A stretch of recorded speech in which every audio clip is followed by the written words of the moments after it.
கர்த்தர் சொன்னார், பிரதிஷ்டைக்கு உட்பட்ட நசரேயனாகிய அந்த சிம்சோன், நீ கர்த்தருக்காக நீ பிரித்தெடுக்கப்பட்டவன் என்பதற்கு அடையாளமாக உன் முடியை நீ வெட்டாதபடி காத்துக்கொள். காரணம் என்ன? நீ தேவனால் தெரிந்து கொள்ளப்பட்ட மனிதன் என்பதற்கு வெளியடங்கமான ஒரு அடையாளத்தை நீ உன் சரியத்திலே வைத்துக்கொள். அல்லேலூயா.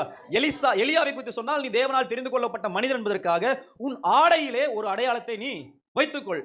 ஆசாரியனை குறித்து கர்த்தர் சொன்னார், நீ தேவனால் தெரிந்து கொள்ளப்பட்ட மனிதன் என்பதற்காக நீ நெத்தியிலே ஒரு பட்டயத்தை வைத்துக்கொள். அல்லேலூயா. அப்படி தேவனை தெரிந்து அறிந்திருக்கிற உள் மனிதனுக்கு வெளி அடையாளமாக பழைய ஏற்பாட்டு காலத்திலே முடியும் வஸ்திரங்களும் நெத்தியிலே பட்டயங்களுமா இருந்தது. புதிய ஏற்பாட்டு காலத்திலே தேவனை உள்ளே ஏற்றுக்கொண்ட மனிதனுக்கு வெளியான அடையாளம் எது? நீ ஞானஸ்தானம் எடுக்க வேண்டும். அதுதான் அடையாளம்.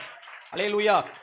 உள்ள தேவனை நம்புறேன், வெளியில முடி வளர்க்கிறேன், ஒட்டகத்தோல் தரிக்கிறேன், காட்டு தேனை சாப்பிடுறேன், நெத்தியில பட்டயத்தை வைத்துக்கிறேன், தேவனால் பிரித்தெடுக்கப்பட்டிருக்கிறேன். அது லேவியர்கள், அது பிரதிஷ்டைக்குட்பட்டவர்கள். புதிய ஏற்பாட்டிலே உள்ளே இருக்கிற விசுவாசத்திற்கான வெளியான அடையாளம் ஒன்றே ஒன்றுதான். அந்த ஒன்று ஞானஸ்தானம்.